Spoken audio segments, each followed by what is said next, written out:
درنو خوږو هېوادوالو، البته په دوهمه برخه کې چې د رواني تکلیف په اړه له تاسو محترمو دوستانو سره د ګټورو طبي مشورو او د ښه ژوند او ښې روغتیا او د عامه پوهاوي په ارتباط له تاسو سره د ژور د خفګان او په خوا کې هم درملنه د دې په هکله له تاسو عزیزانو سره خپل معلومات شریکوم. البته په نورماله توګه هر انسان د ورځې کېدای شي کم زیات تر 50,000 پورې دغه خبرونه، اطلاعیې، افکار، هر شی چې وي دا د ده د مغز انتشار وکړي یا خطور وکړي. او البته دغه که چېرته ښه خبرونه وي، ښه احساسات منځته راوړي. که چېرته بد خبرونه وي لکه د جنګ، د فقر، د غریبۍ، د انتحاري، د جګړې، نو البته دا د دې لامل ګرځي چې ژور خفګان یعنی سیروتونین دلته منظم یو افراز نشي او د هغې له کموالي نګانه البته دلته په دغه حجره کې چې دغه سایناپس دی یا د بلې حجرې هغه نهایت چې دی په هغه کې البته مشکل ایجادېږي یا د کومې مانعې په اثر باندې دغه کیمیاوي توکي یا سیروتونین دا نه جذبېږي. د خپله سیروتونین دا هغه مواد دي چې دا د خوښۍ، د خفګان، د خوب البته حرکتونه تنظیموي. نو کله چې دا سیروتونین جذب نشو، تاسو دلته ډېر په واضح توګه وینئ چې دا خبر نشي تېرېدلی او دا د دې لامل ګرځي چې د ژور خفګان یا د ډپریشن حالت منځته راوړي. درملنه البته خوشبختانه نن ورځ دا د درملنې وړ ده چې دا مونږ کولی شو چې البته په له دریو طریقو څخه کار واخلو. لومړی دا چې خپله ناروغ له خپله ځان سره په خپله مرسته وکړي، دوم مشورتي درملنه ده، او په دریم هغه دوایي یا د درملو دارو په ذریعه ده. څنګه کولی شي چې یو ناروغ له ځان سره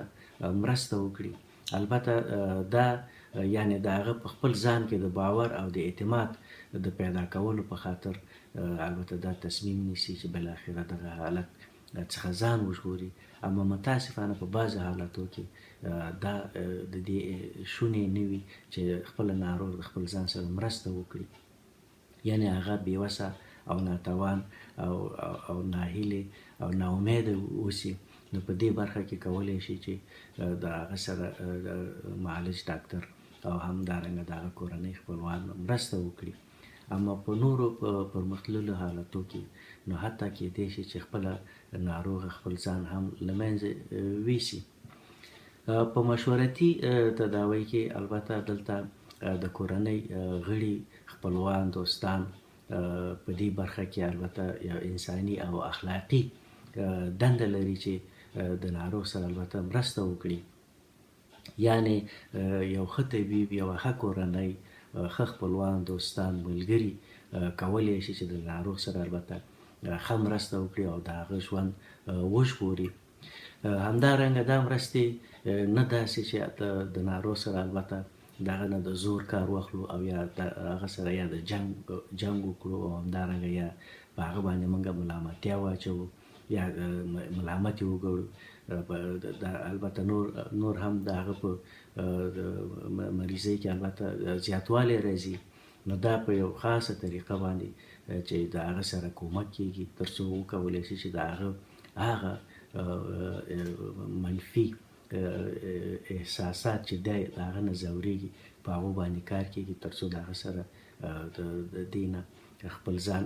اعتماد او باور حاصل کړي چې تر څو د حاکمه فضا د اعتماد منځته راشي. متاسفانه زموږ او ستاسې په ټولنه کې یو څوک چې په رواني تکلیف اخته وي او هغه په رواني مشکل باندې لاس او په ګریوان وي، البته هغه نه د کورنۍ غړي، حتی د هغه ملګري، دوستان له هغه څخه فاصله اخلي او کله کله هم هغه ته د اعصاب خرابي خطاب هم کوي او داسې کېدای شي چې هغه ته په هغه باندې کله هم د لیوني ګمان وکړي چې دغه ناوړه حالتونه د هغه شخصیت او اجتماعي ارتباطاتو ته، حتی د هغه حیثیت او د هغه وقار ته البته تاوان رسوي او دا هم نور د هغه د بې باورۍ یا د بې اعتمادۍ افکارو ته صدمه رسوي او ناروغ نور هم رواني وخیمو حالتو ته داخليږي چې حتی نور هم مشکلېږي چې باید له ده سره موږ تاسې په مختلفو طریقو د کار واخلو. البته یو هغه ډاکټر یا هغه کورنۍ خپلوان غړي یا دوستان هر څوک چې وي باید له ناروغ سره داسې چلند وکړي چې د هغه احساسات البته هغه ته ضرر ونه رسوي یا جریحه دار نه شي، او همدارنګه د هغه سره په مبارزه یا ضد ونه کړي یا ناروغ البته ملامته ونه ګڼي یا په هغه سره نور په کوچني مسایلو د هغه سره جر و بحث ونه کړي، او کوم هغه مسایل چې البته په د ناروغ په ذهنیت کې هغه منفي اغیزې لري، که هغه چیرې په کورنۍ کې کوم بې عدالتي یا ظلم یا تشنج یا همدارنګه د کار په ساحه کې یا په ماحول په چاپېریال کې هر شي چې ورپېښ شوي وي، البته که هغه یا په د باندې ظلم وي یا کومه غمیزه وي، د هغه سره باید په دې برخه کې مرستې وشي. نو مهم دا دی چې ناروغ په ارامه پرېښودل شي او د ناروغ کورنۍ یا دوستان که هر څوک دومره باید زیات د ناروغ سره خواخوږي وشي تر څو ناروغ هغه د بې اعتمادۍ یا د بې باورۍ فضا چې د هغه په ذهن کې حاکمه ده هغه له منځه لاړ شي او حتی ناروغ د تنهایي احساس هم ونه کړي. د ناروغ په درملنه کې البته اړینه بولم چې هغه وپوهول شي چې که هغه مشورتي درملنه وي او که دارویي، نو په دواړو حالتو کې باید د هغه سره باید پوره کار وشي تر څو هغه پوه شي چې د هغه درملنې د ده په ګټه دي. او که چیرې په بعضې حالتو کې ناروغان هغې د هیر یا د حافظې له ضعیفوالي له وجې هغې نشي کولی چې په سمه توګه خپله هغه د تجویز شوي دوا یا درمل چې له ډاکټر څخه هغه ته ورکړی شوي دي هغه تعقیب کړي. نو هیله من یم چې د کورنۍ غړي له ده سره کومک وکړي او د یو منظم تقسیم اوقات په جوړولو سره دته په وخت و زمان دته خپله دوا تطبیق کړي. البته په درملنه کې یو هم بله طریقه هیپنوتیزم دی چې هغه هم دا یو وړه طریقه ده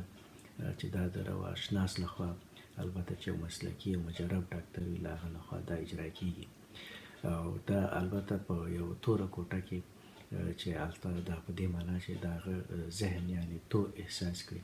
او بیا د یو برق په واسطه باندې په یو تخته باندې البته هغه جملې هغه نوشته کېږي چې دا ورسره حساس وي یا بدبینه وي، نو په هغه جملو ورسره کار کېږي او په هغه باندې برق اچول کېږي تر څو چې د ناروغ پوره آګاهي حاصل شي او په دې باندې قناعت وکړي او د هغه د بې اعتمادۍ او د بې باورۍ فضا له ده له سره څخه لرې شي. او په دریم حالت کې هغه عبارت د انټرپرسونل تراپي ده چې دا البته په خپله د شخص یعنې په اشخاصو کې دا کارول کېږي چې د بېلګې په توګه البته که یو څوک په فامیل کې یا د کار په ځای کې یا په ماحول کې کوم مشکل ولري او په هغه مسایلو او په مشکلاتو باندې د سره بحث کېږي، لکه د مثال په توګه که دا شک یا شکاک ولري البته د شک په حساب د سره کار کېږي، او یا که دا بدبینه وسي نو د ده توجه البته مثبتو جنبو ته اړول کېږي یا منفي جنبو ته دا توجه ونه کړي، همدا یا ضد کول یا هغه ناروغان چې په جزوي مسایلو البته دا زر خفه کېږي عکس العمل ښیي د هغو سره کار کېږي، او همدارنګه د هغه ناروغانو سره چې دی البته بېخوبي کوي، ټوله شپه خوب نه کوي، البته د دې سره حتی په بعضو کوچنیو مسایلو کې دی البته دی په بار دا مسایل زړه ته راګرځوي او د هغې له کبله دا بېخوبي کوي، په هغه مسایلو ورسره کار کېږي، او همدارنګه د خوب دپاره یو معین تقسیم اوقات جوړېږي چې دا ډېر زیات مهمه ده. هغه څوک چې بېخوبه دي دوی کوښښ وکړي البته چې په وخت زمان دوی بیده شي، ځان ته یو معین وخت تعیین کړي، فرض مثال د شپې 9 بجې 10 بجې کله چې دغه ساعت وخت راځي دا باید مکمل بستر ته ورشي او استراحت وکړي، او د سهار لخوا البته دا باید وختي پاڅېږي. که چیرې د سهار وختي دا نشي کولی چې د خوبه بیداره شي، نو په داسې وختو کې دا باید کوښښ وکړي چې د کورنۍ غړو څخه کومک وغواړي چې دا په وخت زمان دا له خوبه بیداره کړي تر څو چې دا خپل عادت البته دا حاصل کړي او دا ډېر زیات البته مهم دي. بل دا که چیرې مریضانو ته خوب نه ورځي کیدای شي دی مخکې له دې چې دی بیده کېږي کولی شي دی مطالعه وکړي یا دی کولی شي چې یو ګرم غسل وکړي البته د مخکې د دغه د خوب نه او بیا دی کولی شي په ارامه استراحت وکړي او کوښښ وکړي چې هغه مسایل چې د دی د بېخوبۍ لامل ګرځي د هغو څخه په ذهن کې البته یا په خیال کې دا پرې خپل نظر وانه چوي. همدارنګه یو د مهمو دغو څخه د غذا د تقسیم اوقات جوړول دي چې اکثرا دغه مریضان کله کله بې اشتها وي او دوی کم خواړه خوري او دغه کم خواړه د دې باعث ګرځي چې دا مریض البته ډېر ضعیفه او ناتوانه اوسي. نو کوښښ وشي چې دوی سره یا دوی تشویق کړی شي چې دوی په وخت زمان خپله ډوډۍ وخوري. یا همدارنګه که هغه مریضان هغې زیات خوراک کوي نو کوښښ وکړی شي چې د هغې په خوراک کې اصلاحات منځته راشي. دوم چې البته ډېر زیات مهم دی هغه دا دی چې ورزش یا سپورت دی چې البته دغه مریضان دوی باید عادت پیدا کړي چې دوی په منظمه توګه او په دوامداره توګه دوی کوښښ وکړي چې دوی منظم سپورتونه وکړي یا عادي سپورتونه لکه هغه پیاده ګرځېدل دي، چکر وهل دي یا د پل یا قدم ګرځېدل دي او همدارنګه تفریح کول دي او خپل ځانونه البته په تفریحي کارونو مصروفول دي چې دوی باید ډېر زیات خپل ځانونه اکثره وختو کې خپل ځان مصروف وساتي او دا ډېر زیات اړین دی چې دوی باید دغه مسایلو ته ډېره زیاته توجه وکړي. البته د درملونو په څنګ کې هم چې اړینه بولم هغه هم یو راسخه او پاکه عقیده ده او توکل دی په پاک الله جل جلاله باندې. که چیرې موږ تاسې پاک الله جل جلاله هغه حاضر او ناظر وګڼو او کله چې موږ خپل ځان په هغه باندې وسپارو دا د دې لامل ګرځي چې موږ تاسې البته د ځان د راحت احساس او حتی د مطمئن چې ذات الهي زموږ ستاسې حفاظت کوونکی دی او په دغه البته عقیده باندې پخه عقیده باندې نو کولی شو چې یا د هغه ذکر یا تلاوت باندې د زړونو ارامش حتی د ذهن د سکون اصلیږي. نو راځئ چې په عملي توګه البته وعده وکړو چې خپل په واقعیت سره الله جل جلاله هغه حاضر او ناظر وګڼو او د الله جل جلاله د رضایت په خاطر باندې کوښښ او تلاش وکړو البته او باقي چې هر څه پیښیږي هغه د هغه کاري. نو زمونږ د هغه هره فیصله قبوله او منظوره ده. نو که په داسې رویه باندې موږ تاسې چېرته مخکې ولاړ شو نو دا د دې لامل ګرځي انشاءالله په یقیني توګه چې موږ تاسې له د رواني بدبختیو څخه په امان کې پاتې شو. واقعا چې د ستر آسماني کتاب په تلاوت سره انسان البته په ځان کې د انډول د پیدا کولو لپاره هڅوي او په نهایت کې د الله جل جلاله چې هغه د ناروغیو شفا کوونکی او بخښونکی دی چې دا یې البته په د رعد په صورت کې په 28 آیات کې فرمایلی دي چې تاسو د لنډ آیات ته توجه راګرځوم. الذين آمنوا وتطمئن قلوبهم بذكر الله